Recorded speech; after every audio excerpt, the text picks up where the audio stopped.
My name is Pam Fulton, and I am a founding member of Fellowship Missionary Church. My husband and I got married when we were really young. He was 19 and I was 20, and he had just done one semester, his first semester at Fort Wayne Bible College. At that time, we prayed together and said, God, whatever you want to do with our lives, that's what we want. We are in, you can do whatever you please, because we love you and we trust you.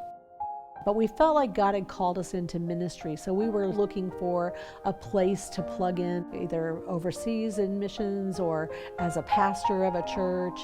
But a few months later, 10 months after we were married, my husband was diagnosed with multiple sclerosis. And that made life take a turn that we had not anticipated. It became a life that had a lot of challenges. And through my husband's illness, it became more and more evident that he was not going to be able to physically hold a job. And then over the next few years, he was almost 41 when he died. There were a lot of other things besides his illness that had happened to us, and they were challenges, and I just felt like God had abandoned us. And I was figuring out how I was going to raise my children outside of Christianity, because I didn't think Christianity was working, and it just didn't seem to be true any longer. And I sat on the front row here at Fellowship Missionary Church trying to figure out what it is I was going to teach my kids and what it is that I really believed when I walked out the doors for the last time. Through that 6 months, then God spoke to me, and it was a pretty harsh word, but when you're hard-headed, God sometimes speaks to you in that way. And he said, "You're right, Fulton, life isn't fair, and you should go to hell, and you don't have to, even when you talk to me like this." When I was brought up short in that way, I realized that I believed that. And after that crisis of faith and God speaking to me in a very strong way, I have not turned back. One day I do not doubt that God loves me and God's going to take care of me, and that he knows the path that he has for me, and he's provided for me.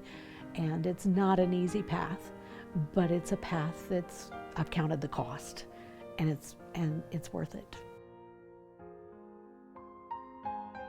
I remember spending an extended period of time reading my Bible and praying, and I remember God, it was like God tapped me on the shoulder and said, "Pam, you remember that call that you and Chris had on your lives?" And I said, "Yeah." And he said, I have something I want you to do. That call wasn't just Chris's call that you were joining. I have something for you, and I have something I want you to do." So I got my college education, and I started looking for opportunities of where I could serve. Military youth, especially outside of the United States, didn't have the opportunities for a youth group in a church, an English-speaking church, and they didn't have anybody that was going to help reach those kids that didn't belong to a Christian group. And I remember being a student myself, and I don't think I was a particularly lovable student. I think I was loud, and I was opinionated, and I loved to argue, and yet God put people in my life that loved me unconditionally and encouraged me and helped me focus on where I wanted and needed to go. There were people that shared Christ with me, and they were Christ to me. Youth for Christ was the organization that I ended up working with, and Youth for Christ, their mission was to reach every youth with the gospel. Our challenge was to not open the chapel doors and say, "Come and join us in what we're doing," as much as it was, let's go out to where the kids are, the students are, find the kid or the group of students that are the furthest from the chapel door, and go, we need to communicate to them how much God loves them, and being an encouragement to them, to listen to them. I truly believe that what we offer the world as we represent God wherever we are is an unconditional love. and that people need to know that they're valued. And I may not value everything they say or everything they do, but God gave them a value. And Jesus died for them, just like he died for me. And they need to know that God values them and God loves them. And I thoroughly enjoyed living in Europe and Japan, but once again, contracting world changed and I was no longer going to be able to stay in Japan.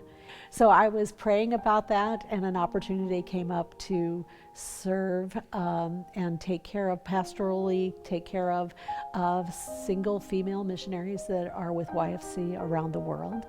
And God had prepared me for that.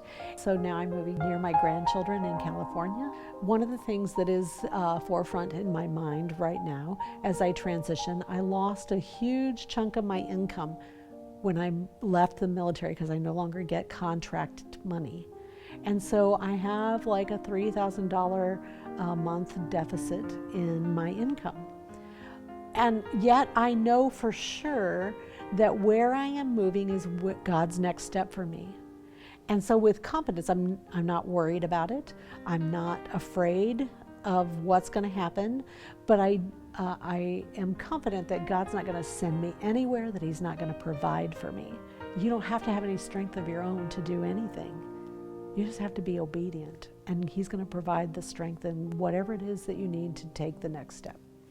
What is it that you want at the end of your life to be known for? I think when I had to think about that was when Chris died, and it's like, what do you put on his tombstone? His life was, what was eternal in his life that he did was to pray.